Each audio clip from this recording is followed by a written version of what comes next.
Good day and welcome to another class for Excel beginners. Today we are going to be looking at Module 3 formatting basics. So for now we will focus on cell formatting. How do we change font styles? How do we change the size? It's so small. How do we change the color?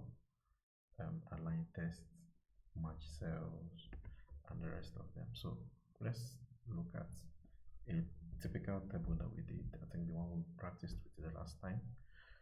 We are going to be bringing it up again, and we are going to restore what we have typed, and we will now format it to look like a table. So I'm not going to be doing this exact example, but I challenge you to look at the examples yourself and see what you can come up with. I feel if you are able to get it well, that's nice. But for the sake of highlighting the totals, maybe you will just try it, but let's see how it goes. But I'm gonna highlight something, maybe the header, do a total row, even if it's not total, whatever, and then do something there for you. Cell formatting, let's go. So formatting is basically changing the how a cell looks like. So that's basically what we are doing, changing how a cell looks like. So now this is what we typed before, right? So for my formatting, I'm going to change the size of this. There are a lot of white spaces in between all these lines that are not necessary. This particular one needs more space so that the states can display well. This one also a lot of white spaces. So two ways of doing it. I can highlight a particular column and click on the edge of the column letter, double click on it. Now you see it shrinks on its own. But then I can just do it for all at once by selecting all affected cells and click on any edge of any column, double click. Now you see that it has shrunk this table to something meaningful. So all the columns have commensurate space for whatever data they contain. So we are talking about formatting, right? So now this is the header.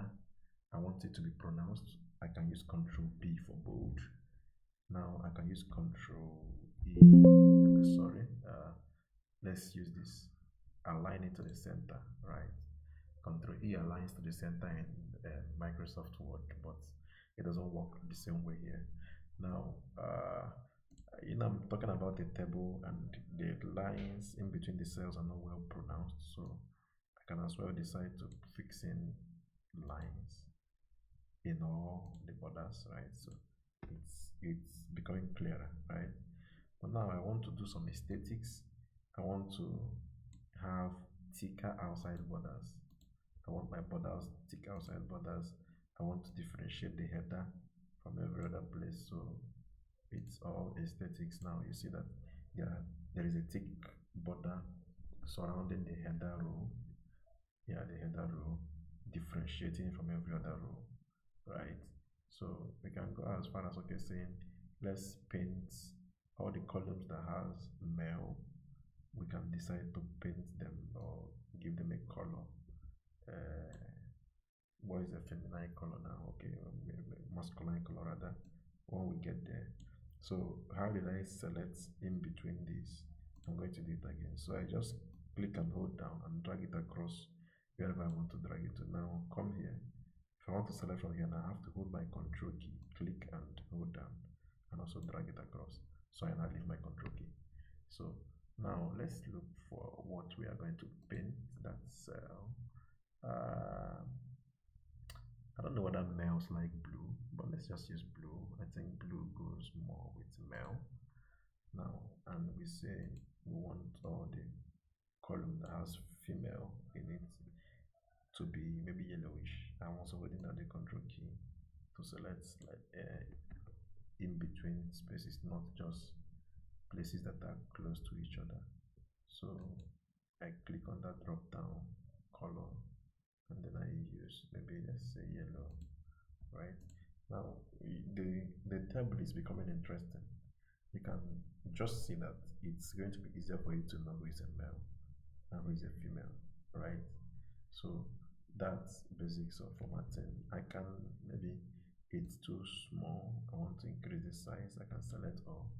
Look at it's having Calibri, right? And font size 11. Though mine is zoomed in, so I can decide to use this increase font column button here to just keep increasing the fonts, right?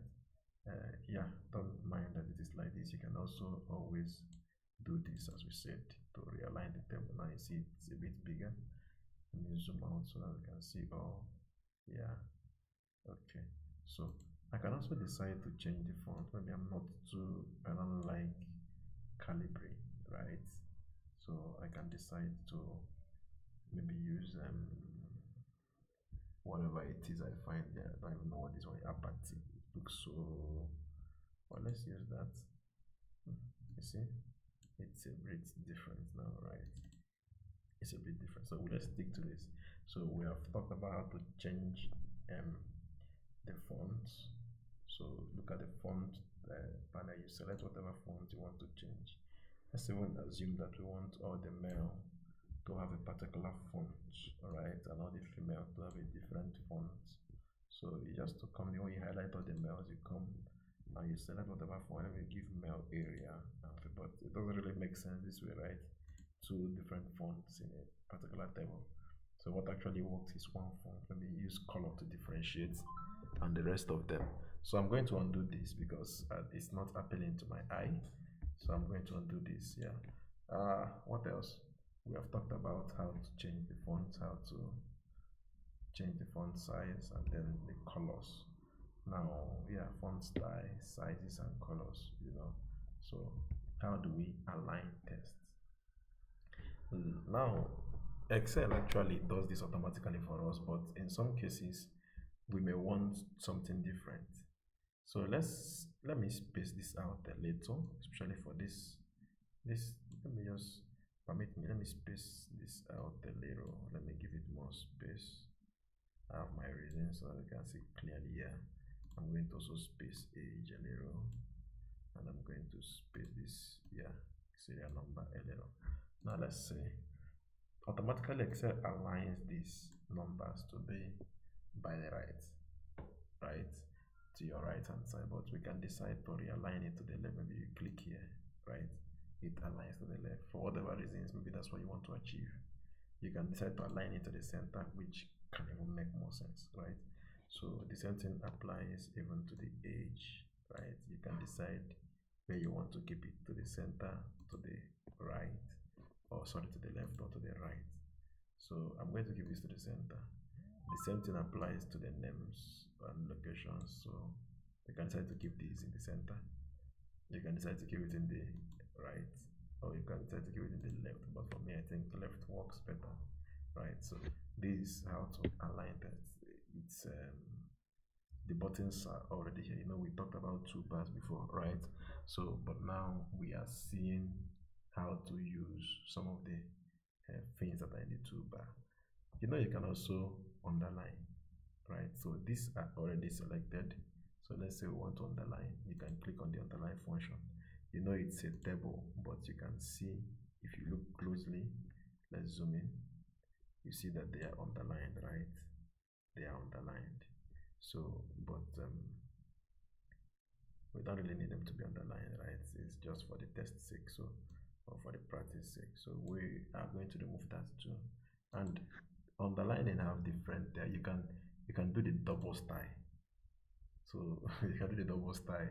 So just by clicking that, or you can undo all entirely by just clicking the underline again. It's no longer highlighted, so it's gone. You can make the names to be italics, depending on what you want to achieve. So you can tweak around and make sure it's more beautiful. You can change the color of the text. I think we have not done that, so we have changed the color of the cell, but let's say the color of the text. Now we want this to be red, right? You can decide that. No, I don't want red, I want it to be deep blue. You get, so it just obeys whatever you tell it. As far as you highlighted the right column or the right row or the right number of cells, the target group of cells, and then you click whatever you want to do, it does what you tell it to do. So this is, you can put it back in automatically